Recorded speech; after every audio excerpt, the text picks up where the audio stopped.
பலவீன நேரம் என் கிருபை எனக்கு போதும், பலவீனத்தில் பலன் தருவேனென்றி. பலவீன நேரம் உன் கிருபை எனக்கு போதும், பலவீனத்தில் பலன் தருவேனென்றி.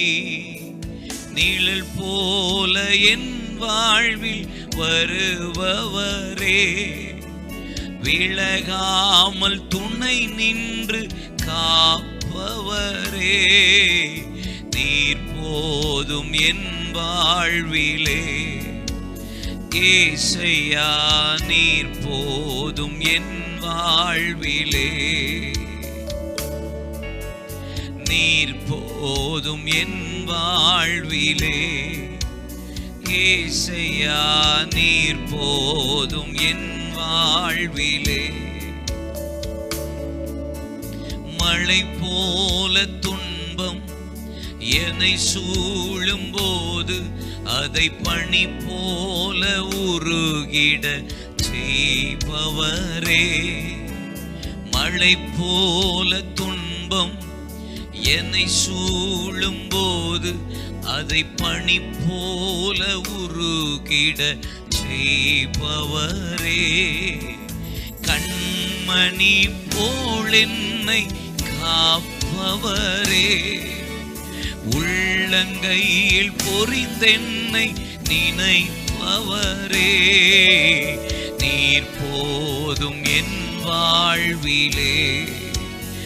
ஏசையா நீர் போதும் என் வாழ்விலே,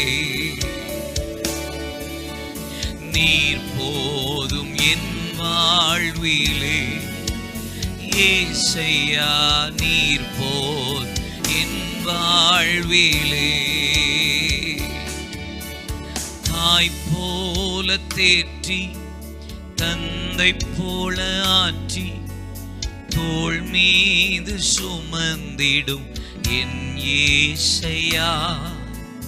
தாய் போல பாசம், ஒரு தந்தை போல நேசம், ஒரு தோழன் போல சுமந்து கொண்ட என் ஏசையா. உம்மை போல புரிந்து கொள்ள யாரும் இல்லையே, உம்மை போல அரவணைக்க யாரும் இல்லையே, நீர் போதும் என் வாழ்விலே. ஏசையா நீர் போதும் என் வாழ்விலே, நீர் போதும் என் வாழ்விலே. ஏசையா நீர் போதும் என் வாழ்விலே.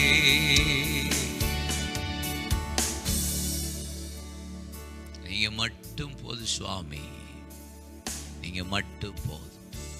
இயேசுவின் நாமத்தில் ஜெபிக்கிறோம் எங்கள் நல்லருமை பிதாவே, ஆமென். கர்த்தர் நல்லவர். இந்த நல்ல ஆசீர்வாதமான நாளுக்காக நான் ஆண்டவருக்கு நன்றி சொல்லுகிறேன். இந்த நாளில் தேவன் நம்மிடத்துல சில நன்மைகளை, ஆசீர்வாதங்களை எதிர்பார்க்கிறார். ஏசாயா தீர்க்கதரிசன புஸ்தகத்தினுடைய 11ஆம் அதிகாரத்தினுடைய 2ஆம் வசனத்தையும், ஏசாயா 61ஆம் அதிகாரத்தினுடைய 1 சில வசனங்களையும் உங்களுக்கு நான் காண்பிக்க விரும்புகிறேன். ஏசாயா 11:2 நீங்கள் வாசிப்பீர்களானால், ஞானத்தையும் உணர்வையும் அருளும் ஆவியும், ஆலோசனையையும் பலனையும் அருளும் ஆவியும், அறிவையும் கர்த்தருக்கு பயப்படுகிற பயத்தை அருளும் ஆவியுமாகிய கர்த்தருடைய ஆவியானவர் அவர் மேல் தங்கி இருந்தார், அவர் மீது தங்கி இருந்தார் என்று போடப்பட்டிருக்கிறது. ஏசாயா 61 அதில் 1ஆம் வசனத்தில் வாசிப்போமானால், கர்த்தராகிய தேவனுடைய ஆவியானவர் என் மேல் இருக்கிறார் என்று ஆரம்பிக்கிறது. அப்படியானால் பரிசுத்த ஆவியானவர் நமக்குள்ளே தங்கி இருக்கிற அனுபவம் வேற, நம் மீது இருக்கிற அனுபவம் வேற. எனக்குள்ளே அவர் தங்கி இருப்பாரானால் எனக்குள்ளிருந்து வெளிப்படுகிற காரியம் என்ன? கர்த்தருடைய ஆவியானவர் என் மேல் இருப்பாரானால் என்னுள்ளிருந்து வெளிப்படுகிற காரியம் என்ன என்பதை குறித்த காரியத்தை இன்றைக்கு நான் உங்களோடு பேச சில வசனங்கள் மூலியமாய் உங்களுக்கு காண்பித்து கொடுக்க பரிசுத்த ஆவியானவர் உதவி செய்வாராக. பரிசுத்த ஆவியானவர் எனக்குள்ளே தங்கி இருக்கும்போது, கர்த்தருடைய ஆவியானவர் எனக்குள்ளே வாசம் பண்ணும்போது, தங்கி இருக்கும்போது என்ன காரியங்கள் வெளிப்படுகிறது என்று ஏசாயா தீர்க்கதரிசி சொல்லுகிறார். முதலாவது ஞானம் என்று சொல்லப்பட்டிருக்கிறது. இரண்டாவது உணர்வு என்று சொல்லப்படுகிறது. மூன்றாவது ஆலோசனை. நான்காவது பலன். ஐந்தாவது அறிவு. ஐந்தாவது ஆறாவது கர்த்தருக்கு பயப்படுகிற பயம் என்று போடப்பட்டிருக்கிறது. நீ வாசித்து பார்த்தா ஆசீர்வாதமான அநேக நன்மைகள் சொல்லப்பட்டிருக்கிறது. ஒவ்வொன்றாய் நான் உங்களுக்கு காண்பித்து கொடுக்க விரும்புகிறேன். ஆவியானவர் என் மீது இருக்கிற ஒரு அனுபவம் உண்டு, எனக்குள்ளே தங்கி இருக்கிற அனுபவம் உண்டு. ஆவியானவர் எனக்குள்ளே வந்து வந்து போகிற அனுபவம் பழைய ஏற்பாட்டு நாட்களில் இருந்தது. புதிய ஏற்பாட்டு காலத்தில் நமக்குள்ளே இங்கு இருக்கிறார், உங்களுக்குள்ளே உலாவி உங்கள் தேவனாய் இருக்கிறேன் என்று அங்கே 2 கொரிந்தியர் 6:16 சொல்லுகிறார். நான் உங்களுக்குள்ளே உலாவி உங்கள் தேவனாய் இருக்கிறேன், நீங்கள் என் ஜனமாய் இருக்கிறீர்கள் என்று ஆண்டவர் சொல்லுகிறார். அதான் நம்மத்தில் உலாவுகிற ஆண்டவர், நம்மத்தில் வாசம் பண்ணுகிறவர், நம்மத்தில் அசைவாடுகிற இந்த பரிசுத்த ஆவியானவர் என் மீது இருக்கும்போது, ஆதியாகமம் 1 ஆழத்தில் இருள் இருந்தது, பூமியானது வெறுமையுமாய் இருந்தது என்று சொல்லப்பட்டிருக்கிறது, ஒழுங்கின்மையுமாய். ஆவியானவர் ஜலத்தின் மேல் அசைவாடி கொண்டிருந்தார். அப்போ ஒழுங்கின்மையும் வெறுமையுமாய் இருந்த காலத்துல ஒரு அசைவாடுதல் ஆவியானவர் வந்த போதுதான் அங்கே உருவாக்குகிற தன்மைகள் உண்டானது. ஒவ்வொரு நாளும் ஒவ்வொரு காரியத்தை பிதாவாகிய தேவன் உருவாக்கினார் என்று போடப்பட்டிருக்கிறது. நீங்கள் ஏசாயா தீர்க்கதரிசன புத்தகத்தினுடைய 28 நீங்கள் வாசிக்கலாம், 14 வாசிக்கலாம், 25 வாசிக்கலாம். பிதாவாகிய தேவன் குமாரனாகிய தேவனை, ஆவியாகிய தேவன் வாருங்கள் அனுப்புவோம் என்று சொல்லி அவர் பரலோகத்தில் இருந்த தன்னுடைய குமாரனை பூமிக்கு அனுப்புகிறதற்கு ஆவியானவரும் இசைந்திருந்தார் என்று ஏசாயா தீர்க்க தரிசனம் சொல்லப்பட்டிருக்கிறது. நீங்கள் புதிய ஏற்பாட்டில் சுவிசேஷத்தின் 1 அதிகாரத்துக்கு வருவீர்களானால் மரியாளின் மீது பரிசுத்த ஆவியானவர் நிழலிட்டார் என்று போடப்பட்டிருக்கிறது. அப்பொழுது நீ கர்ப்பம் தரிப்பாய், உன்னிலிருந்து வெளிப்படுகிறது வல்லமை உள்ளதாயிருக்கும், அவருக்கு இயேசு என்று பெயரிடுவாயாக. இந்த உலகத்தின் பாவத்தை சுமந்து தீர்க்கிற ஒரு தேவ ஆட்டுக்குட்டி, இரட்சகர், இம்மானுவேல் என்று வேதம் சொல்லுகிறது. ஆவியானவர் பழைய ஏற்பாட்டில் ஜலத்தின் மீது அசைவாடினவர், புதிய ஏற்பாட்டில் மரியாளின் மீது அசைவாடினவர். அங்கே ஒவ்வொரு நாளும் ஒவ்வொரு காரியத்தை உருவாக்கினவர். இங்கே தேவகுமாரனே உருவாக்குகிற ஆண்டவரே உருவாகி வெளிப்பட்டார் என்று போடப்பட்டிருக்கிறது. அப்படியானால் பரிசுத்த ஆவியானவர் என் மீதும் எனக்குள்ளும் இருக்கும்போது வெளிப்படுகிற காரியம் இந்த நாளில உங்களுக்குள்ள இந்த நாளில வெளிப்பட நாம் தியானிப்போம், செபிப்போம், தாகத்தோடு எதிர்பாருங்கள். ஏசாயா 11:2 முதல்ல சொல்லுகிறார், அந்த ஆவியானவர் என் மீது தங்கி இருக்கும்போது என்னையா நடக்கிறது? முதல்ல சொல்லுகிறார் ஞானம். முதல்ல எனக்குள்ள தங்கி இருப்பாரானால் முதல்ல வெளிப்படுகிறதே விஸ்டம். விஸ்டம், ஞானம் தான் வெளிப்படும். ஞானம் எப்படிங்க? ஆவியானவர் எனக்குள்ள தங்கியிருந்தா உலகத்துக்குரிய ஞானம் வராது, பேய்த்தனத்துக்கு அடுத்த ஞானம் வராது. யாக்கோபின் புஸ்தகத்துல அங்கே 3 அதிகாரத்தினுடைய 11 17 வரைக்கும் வாசித்து பாருங்கள். உலகத்திலிருந்து வருகிற ஞானம் பேய்த்தனத்துக்கு அடுத்ததாயிருக்கிறது. உலகத்திலிருந்து வர்ற ஞானம் படிக்கணும், நல்லதுதான். ஆனா அந்த ஞானத்தோட இயேசுவின் இடத்துல நடக்காது. இந்த ஞானம் ஆவியானவர் இருக்கும்போது பரத்திலிருந்து வருகிற ஞானமாவது 17 வசனம் சொல்லுகிறது, பரத்திலிருந்து வருகிற ஞானமோ முதலாவது சுத்தமுள்ளதாயிருக்கும், பின்பு சமாதானமும் சாந்தமும் இணக்கமுள்ளதாயும் இரக்கத்தாலும் நற்கனிகளினாலும் நிறைந்ததாயும் பட்சபாதம் இல்லாததாயும் மாயமற்றதுமாயிருக்கிறது. மாயமே இருக்காது, மாய்மாலமே பண்ணாது. இந்த ஞானம் வெறுங்கையில முழங்கால் போடாது, வெறுங்கையில முழம் போடாதும்பாங்களா? வெறுங்கையில முழம் போடுவான்னு சொல்லுவாங்கல்ல. உலக ஞானம் அப்படி சம்பாதிச்சிடலாம், இப்படி சம்பாதிச்சிடலாம், அந்த ஞானம் அல்ல. ஊழியத்துல இப்படி ப்ராஜெக்ட போடுங்க, பெரியானைய வித்தா காசு, செங்கலை வித்தா காசு, கச்சிப்ப வித்தா காசு, எண்ணெயை வித்தா காசு, இதெல்லாம் இந்த ஞானம்லாம் நமக்கு ஆவாது. நம்மளே மனம் திரும்பிடணும், வேற வழியே கிடையாது.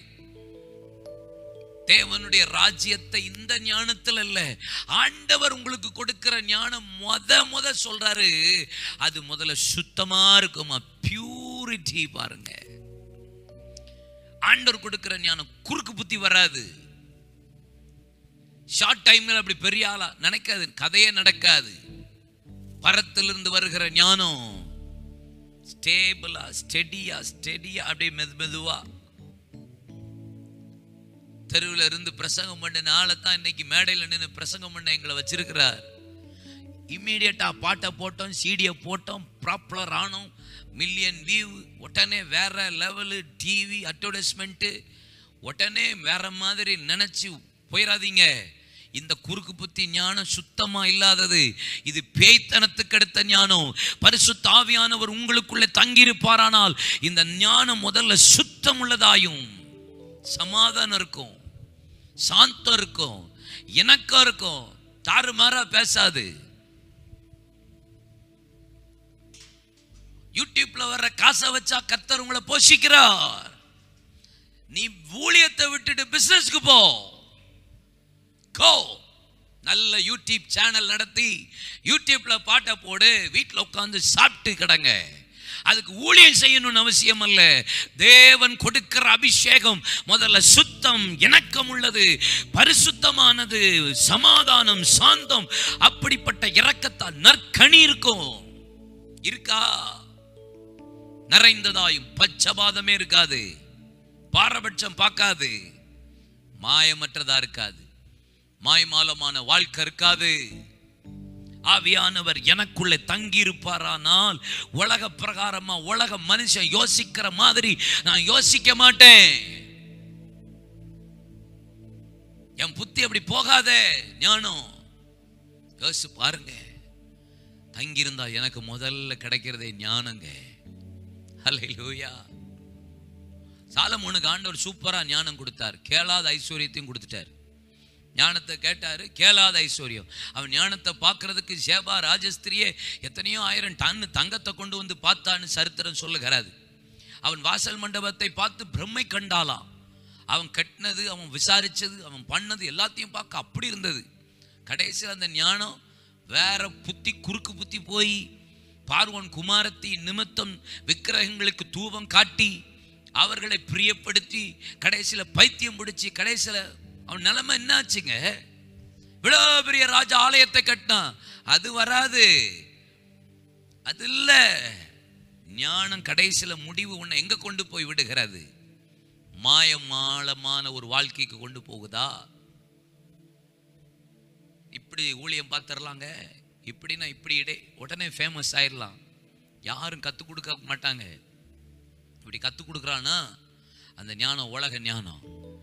கிறிஸ்தவமா ஆவியானவரா பாடு உண்டு, உபத்திரம் உண்டு, போராட்டம் உண்டு.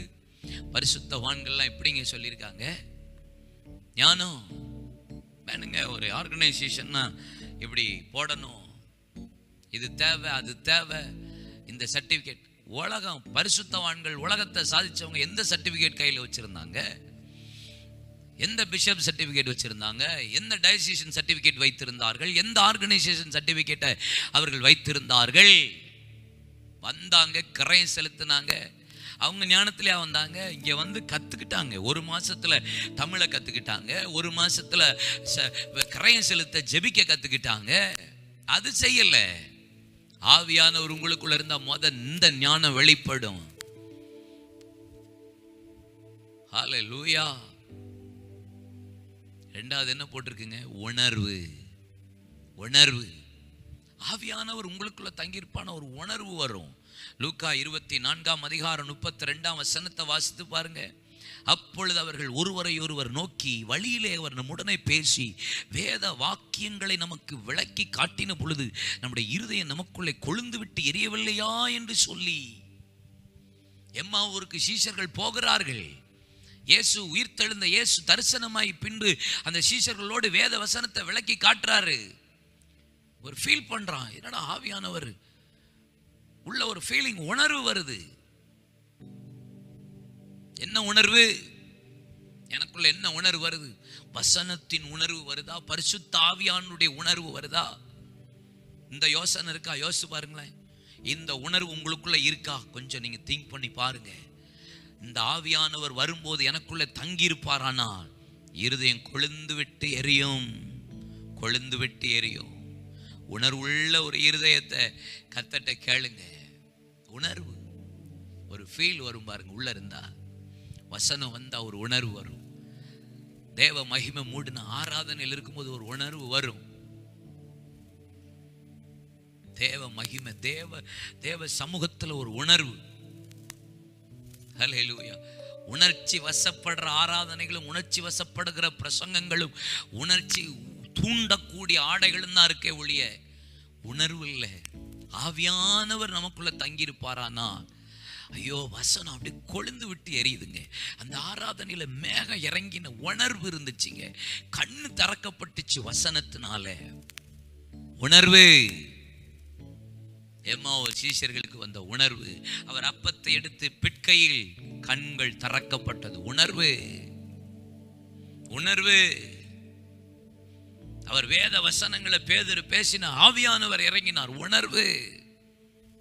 கொர்நேலியு வீட்டுல உணர்வு. உணர்வடையணும்.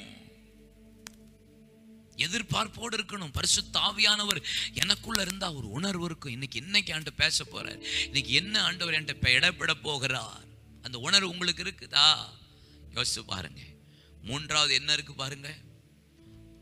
ஆலோசனை. 3வது ஆலோசனை.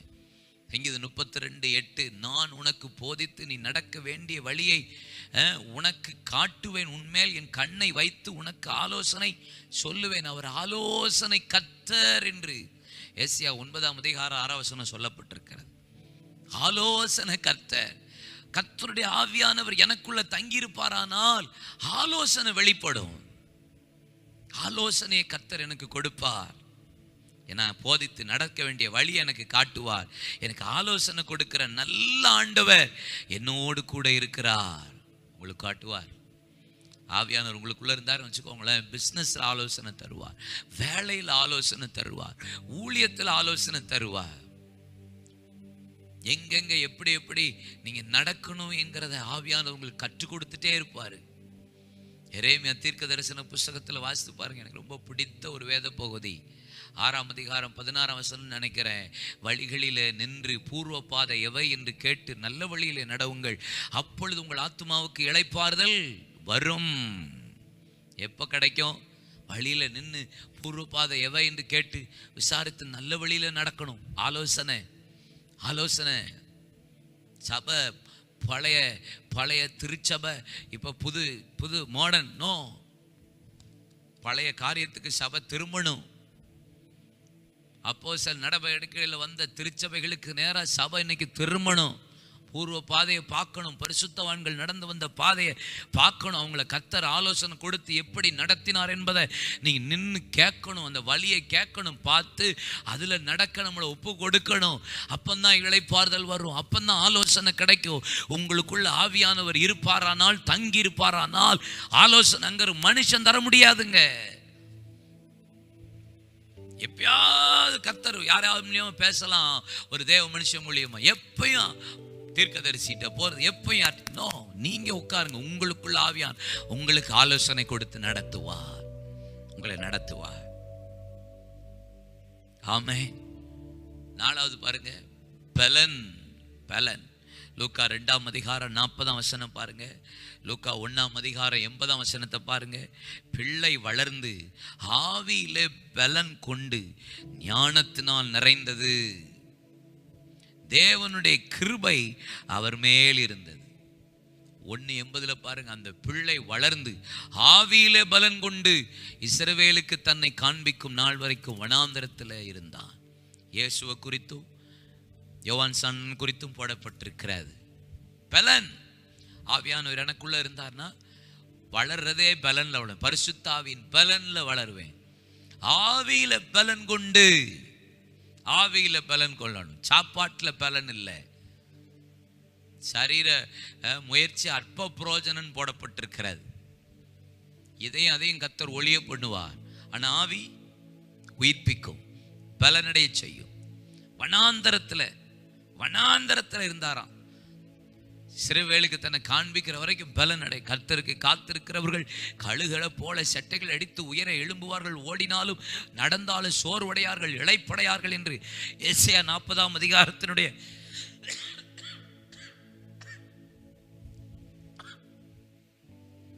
ஏசாயா 40ஆம் அதிகாரம் 31ஆம் வசனத்துல போடப்பட்டிருக்கு பாருங்க. கர்த்தருக்கு காத்திருக்கிற பலன். ஆவியானவர் இருந்தா நீங்க காத்து காத்து புது பலன் அடைஞ்சுக்கிட்டே இருப்பீங்க. அதனாலதான் பவுல் சொல்லுகிறார், என்னை பலப்படுத்துகிற கிறிஸ்துவினாலே எல்லாவற்றையும் செய்ய பலன் உண்டு. எப்போ வரும் தெரியுமா? கிறிஸ்து, ஒன் ஹூ அனாயிண்டட், அபிஷேகம் பண்ணப்பட்டவரால தான் எனக்கு பலன் கிடைக்கும். அந்த பலனை நான் அடையத்தான் எல்லாவற்றையும் செய்வேன். ஊழியத்தை செய்ய முடியும், தேசத்துல எழும்ப முடியும், பிசாசை எதிர்க்க முடியும், ஜெயம் பெற்ற வாழ்க்கை வாழ முடியும். தினமும் பாவத்தை, மாம்சத்தை, உலகத்தை, பிசாசை ஜெயிக்க பலனை கத்த தருவார். ஆவியில பலன். பலன் அடையணும். சோர்ந்து போறீங்களா? ஏன்? ஆவியில பலன் இல்லைன்னு அர்த்தம். ஃபியூயல் குறைஞ்சிருச்சுன்னா போய் போடுறீங்க. ஃபியூயல் கேஸ் பம்ப், கேஸ் ஸ்டேஷனுக்கு போய் போடுறோமே, நீங்க டெய்லி போடுறீங்களா? ஆவியில பலன் அடைகிறீங்களா? ஊழியத்துக்கு வெளியே போய், ஊழியத்துல போய் உங்களை காண்றதுக்கு முன்னாடி நீங்க ஆவியில பலன் அடைகிறீங்களா? பிரசங்கத்துக்கு முன்னாடி ஆவியில பலன். மாம்சம் பலவீனமானது தாங்க, ஆவியோ உற்சாகமான. உங்களுக்குள்ள இருக்கிற ஆவியானவர், உங்களுக்குள்ள வைராக்கிய வாஞ்சையோடு பலனோடு இருக்கிற ஆவியானவர், உங்களோடு இருக்கிற வல்லமையுள்ள ஆவியானவர் பலனடைய செய்வார். உள்ள இருந்தா பலன் வந்துட்டே இருக்குங்க. ஓடுவீங்க, சும்மாவே இருக்க மாட்டீங்க, சோம்பேறியா இருக்க மாட்டீங்க. பலன் அடைஞ்சு ஓடிக்கிட்டே இருப்பீங்க. ஒரு இடத்துல அமர முடியாது. ஊழியம், வேலை, பிசினஸ், கர்த்தருடைய நாமத்துக்காக ஓடுவீங்க. ஆமென். பலன். அடுத்தது பாருங்க, அறிவையும். அறிவு. அஞ்சாவது என்னது? அறிவு. அறிவாம் பாருங்க, ஆச்சரியமா இருக்குல்ல? அறிவு இருக்கா? அறிவு. பரிசுத்த ஆவியானவர் எனக்குள்ள தங்கியிருப்பாரானால் அறிவு வரும். என்ன அறிவு? அப்போஸ்தலனாகிய பவுல் சொல்லுகிறார், பிலிப்பியர் 3ஆம் அதிகாரத்தினுடைய 8ஆம் வசனத்துல, என் கர்த்தராகிய கிறிஸ்து இயேசுவை அறிகிற அறிவின் மேன்மைக்காக எல்லாவற்றையும் நஷ்டம் என்று எண்ணிக்கொண்டிருக்கிறேன். அவர் அறிகிற அறிவுக்காக லாபமான அனைத்தையும் நஷ்டம் என்று விட்டேன், குப்பையுமாய் கருதுகிறேன். 8ஆம் நாள்ல விருத்த சேதனம் பண்ணப்பட்டவன், எபிரேல் பிறந்த எபிரேயன், நியாயப்பிரமாணத்தின்படி குற்றம் சாட்டப்படாதவன், கமாலியலின் பாதத்தில் படித்தவன், பரிசேயனுக்கு மகனுமா இருக்கிறேன். 3 PhD, கப்பல் என்ன, படிப்பு என்ன, கோடி பணம் என்ன, வீடு என்ன, உத்தியோகஸ்தம் என்ன, ஸ்தானம் என்ன, மேன்மை என்ன, நான் ரோமனாக்கும், நான் பரிசேயனாக்கும், ஆணையாக்கும், பூனையாக்கும். போயா, அவர் அறிகிற அறிவுக்கு இதெல்லாம் ஒண்ணுமே இல்லை. நத்திங். PhD என்ன, பிஷப் என்ன, ரைட் ரெவரண்ட் என்ன, ரெவரண்ட் என்ன, ப்ராஃபட் என்ன, ஆமென், அப்போஸ்தலன் என்ன, தூக்கி போடு. அவர் அறியணும். இன்னும் அவர் அறிகிற அறிவி மேன்மைக்காக. இதெல்லாம் எனக்கு லாபமா இருந்துச்சு ஒரு காலத்துல. ஆனால் லாபமா இப்போ இருக்கு. ஆனால் அது எனக்கு தேவையில்லை. நஷ்டமா விடுறேன், குப்பையுமாய் கருதுகிறேன். பிதாவை அறிகிற அறிவு, குமாரன் அறிகிற அறிவு, ஆவியானவர் அறிகிற அறிவு, வசனத்தை அறிகிற அறிவு, அவரை இன்னும் கிட்டி சேர சேர சேர இன்னும் அவர் அறிந்து கொள்ளணுங்கிற வாஞ்சை, அறிவு. அந்த அறிவு இருக்கா? நமக்கு எவனை போட்டு தள்ளலாம், எவனை ஓய்க்கலாம், எவனை குற்றம் கண்டுபிடிக்கலாம், எவனை குறை சொல்லலாம், எவனை நியாயம் தீர்க்கலாம், எவனை ஒன்றும் இல்லாமாக்கலாம், அடுத்த ஆளை பற்றி யோசிச்சே நம்ம மண்டை போச்சு. நம்ம அறிவு அதுக்கு தான் வேலை செய்யுது. ஃபேஸ்புக்கில், வாட்ஸ்அப்பில், இன்ஸ்டாகிராமில், யூடியூப்பில் அடுத்த ஊழியத்தை பேசுறதுக்கு தான் இந்த அறிவு. விளங்காத அறிவை பயன்படுத்திட்டு இருக்கு பிசாசு. கர்த்தரை அறிகிற அறிவு உண்டா? இந்த அறிவெல்லாம் கர்த்தருக்கு பயன்படுத்துங்க, ஊழியத்துக்கு பயன்படுத்துங்க, ராஜ்யத்துக்கு பயன்படுத்துங்க. யோசிக்காதீங்க. அவர் சொல்றாரு, ஆறாவதாக, எனக்குள்ள ஆவியானவர் தங்கி இருக்கும் போது என்ன நடக்குமா? ஏசாயா 11:3 சொல்லுகிறது பாருங்க. கர்த்தருக்கு பயப்படுதல் அவருக்கு உகந்த வாசனையா இருக்கும். ஆறாவது, கர்த்தருக்கு பயப்படுகிற ஆவி. கர்த்தருடைய ஆவியானவர் எனக்குள் தங்கி இருந்தா கர்த்தருக்கு பயப்படுகிற பயம் இருக்கும்.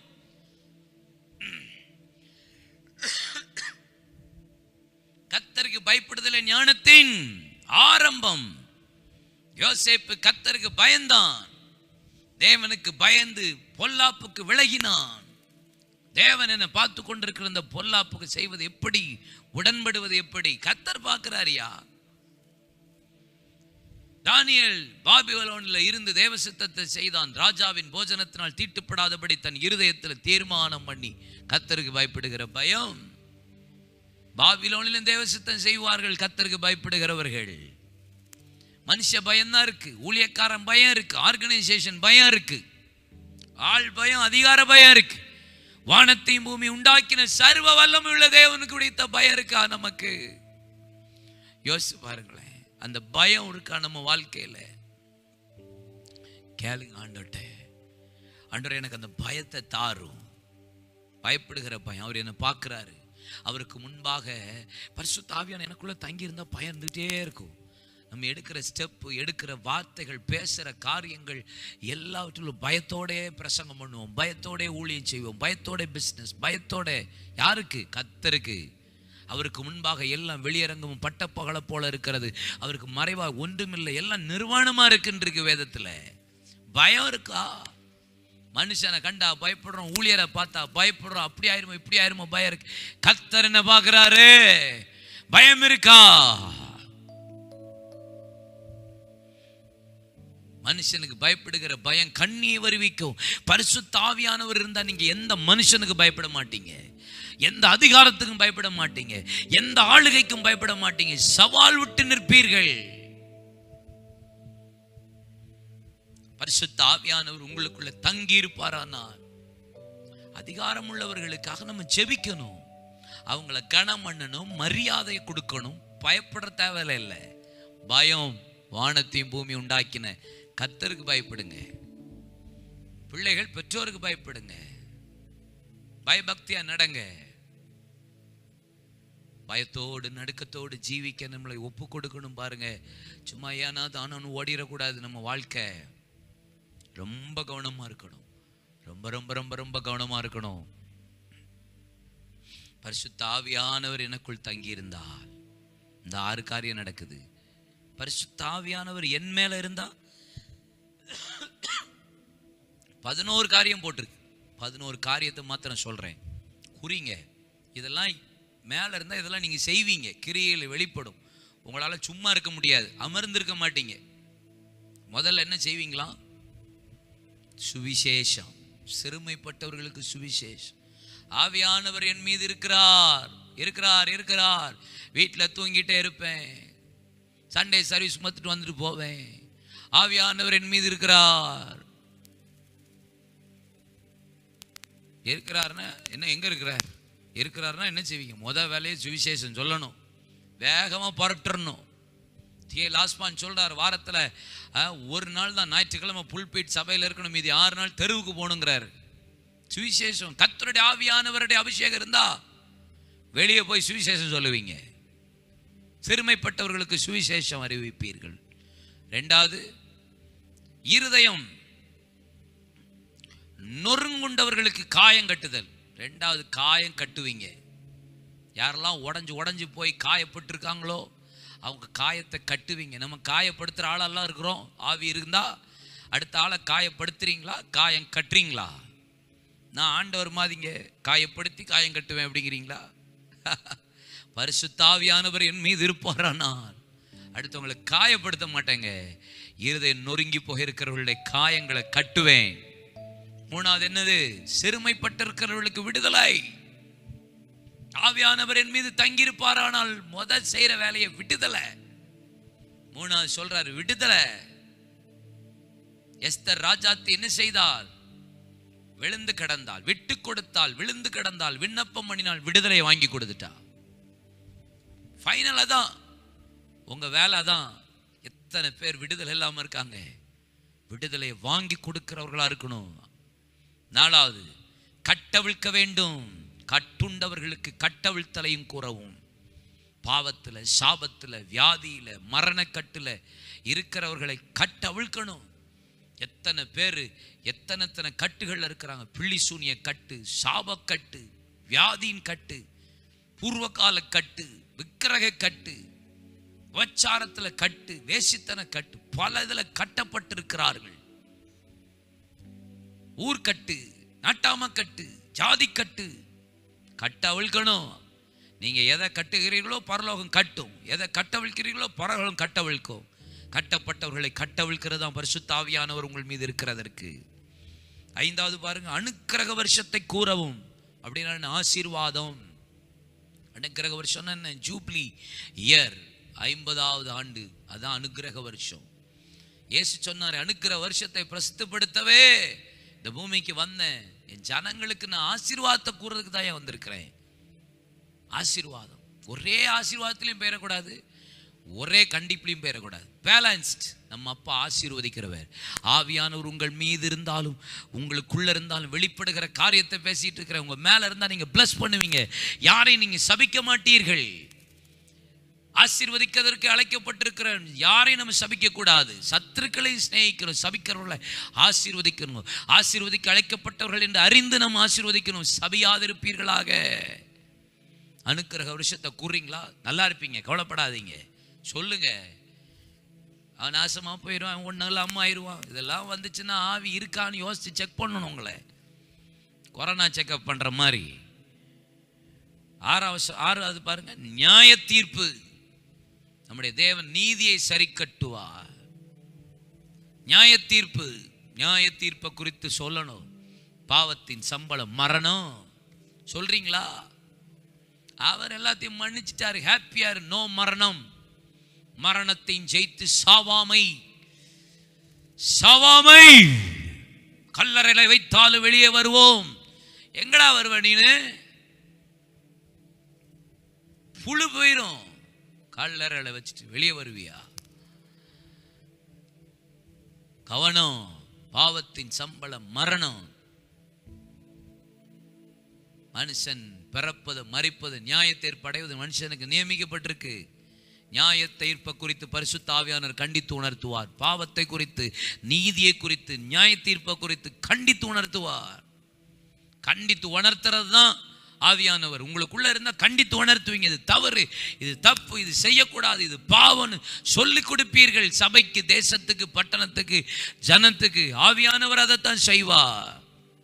ஏசு அதைத்தான் சொல்லிட்டு போயிருக்கிறார். நான் போகிறேன், உங்களுக்காக ஒரு தேற்றரவாளர் வருகிறார், தேற்றுவார்.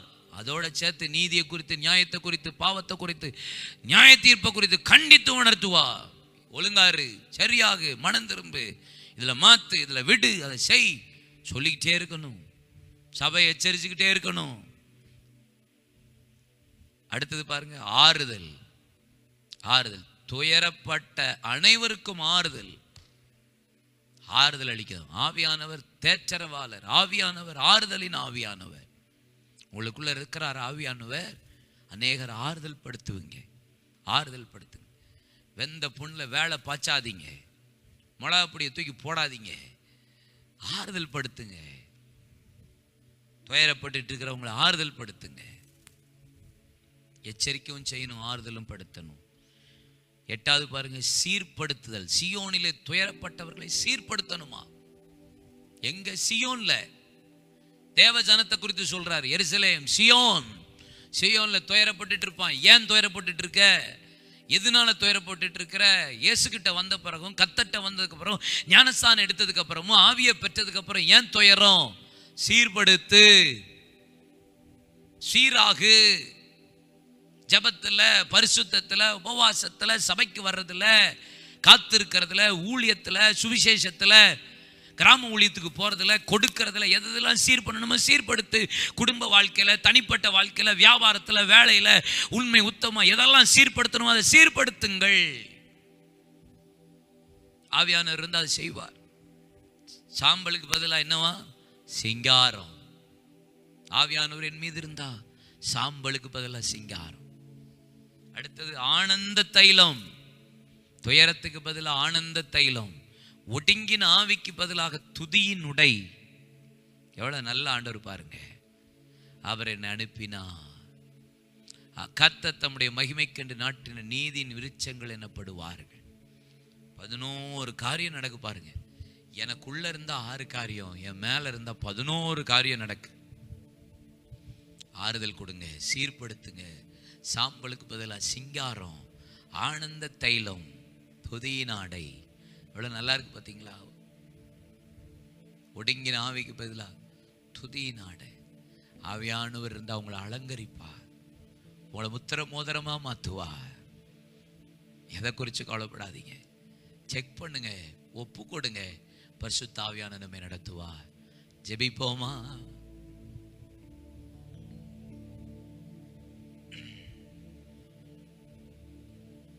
அசைவாடும் ஆவியே, தூய்மையே ஆவியே, இடமசைய உள்ளம் நிரம்ப இறங்கி வாருமே.